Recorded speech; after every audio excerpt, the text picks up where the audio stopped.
I'm just going to focus on one thing, and that is the perpetuation of the Duterte kind of leadership. In-endorse ka ni PRRD, buboto kita. Kung kulugo yung tinaas na kamay ni PRRD, buboto ko.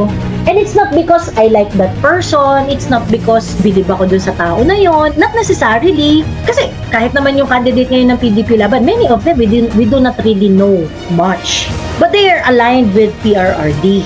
Sabi nila, bakit ganoon? Bakit dapat pipiliin natin? Dapat sayang naman kung hindi porket tinaas din ganyan. Well, sa totoo lang, pwede tayong mamili kung meron talagang choice. And the reality of it, every election, our choice is always limited.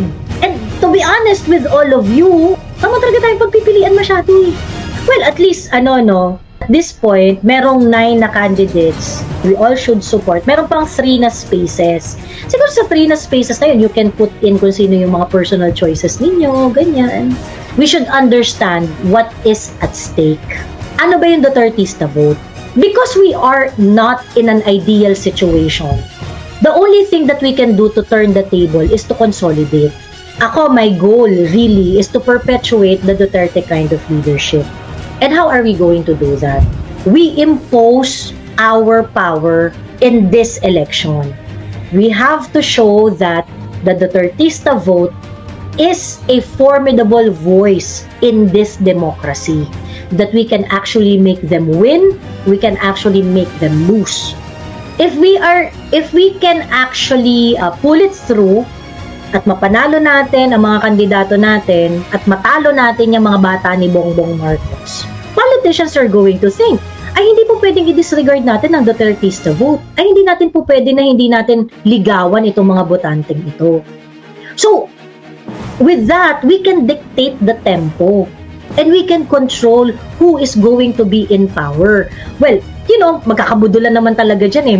Mamaya gagamitin lang Duterte, tapos pagkaupo, ganyan-ganyan, iba yung gagawin. Yeah, it may happen. And sa totoo lang, sabi ko nga sa inyo, hindi tayo foolproof pagdating sa budulan. Yung buhay natin, individually and collectively, we are going to experience Bongbong Marcos in different levels. Meron talagang budulan na mangyayari. But it's not because mabubudol tayo or people might change along the way or things like that. It doesn't mean that we have to clam up at wala na tayong gagawin. 'Di ba? Ang focus dapat natin as normal citizen, as people who clamor for the Duterte kind of leadership is to consolidate and make these people realize and understand that we have the power. We can only have a power if we are going to consolidate. Ganun lang yun eh.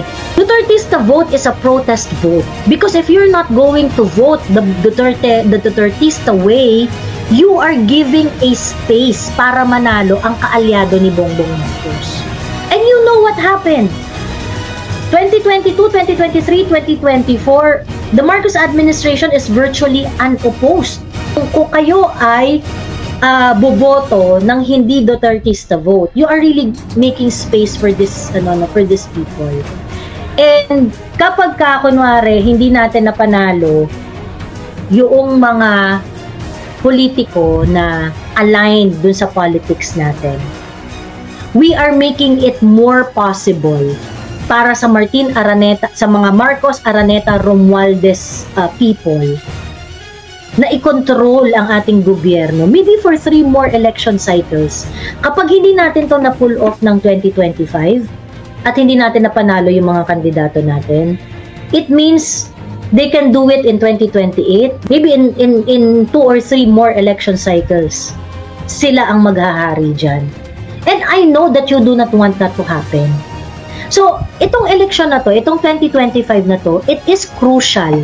Because if we weren't able to change the composition of the Senate, if we cannot change the composition of the House of Representatives, kung hindi tayo makakapaglagay ng oposisyon dyan, tatabasin, babarilin ang mga current government policies, at makikikoordinate lang sa kanila ng bonggang-bongga, matakot na tayo because we're going to have Marcos leadership for the next Marcos Araneta Romualdez leadership for the next maybe 2 to 3 election cycles. That's the cost of this election.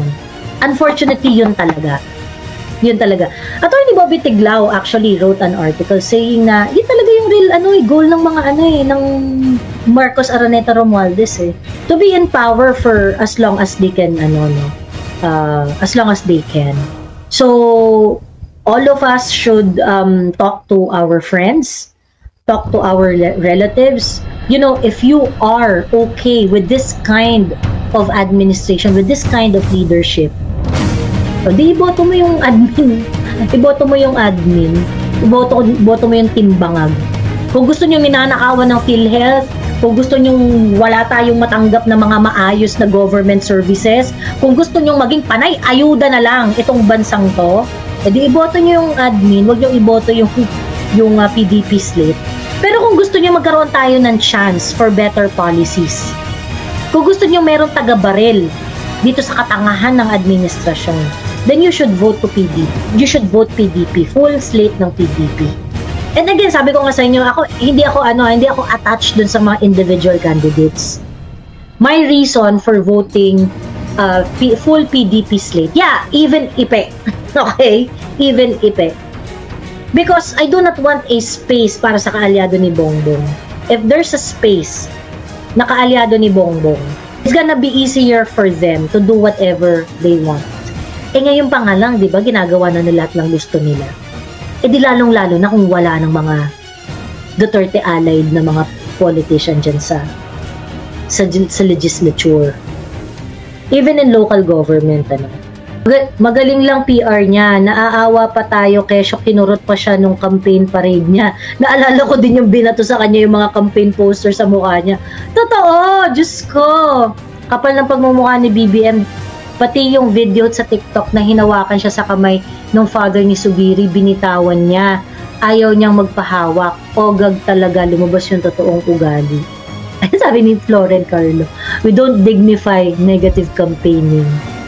Pero, he was the embodiment of negative campaigning. First day ng campaign, ng national campaign, he embodied negative campaigning. Takinan talaga, bobo! Bobo puta! Tangina! Nagtataka nga ako, parang yung mga iba na naging kandidato nag-deliver lang yata ng suka, nabigyan na ng certificate of candidacy. Dahil wala naman natin, walang ikukumpara sa ating mga kandidato. Yung iba dyan, pinabili lang ng suka, nagkaroon na ng certificate of candidacy. Konsing naman yung gumawa ng speech ni BBM, sa totoo lang, thank you for helping the PDP campaign. Ayan. Kasi, grabe yung grabe yung Team Suka, ha? The possibility is endless. Mr. Cesar Chavez, if you're the one who thought about this, yung iba dyan, pinabili lang ng suka. You are helping the PDP campaign so much. It really shows yung sobrang detached ni BBM sa reality and how a humble vinegar can be very, very useful. Diba? Yung pang-insulto niya kasi is that, pinabili lang kasi relatively yung maraming candidates sa sa PDP na not very popular, like Attorney JV Hinlo, Attorney Raul Lambino. Jimmy Bondoc is popular pero hindi, he is not very known as kasi this is his very first outing sa sa national election. Who else ang not very popular? Attorney Vic Rodriguez is relatively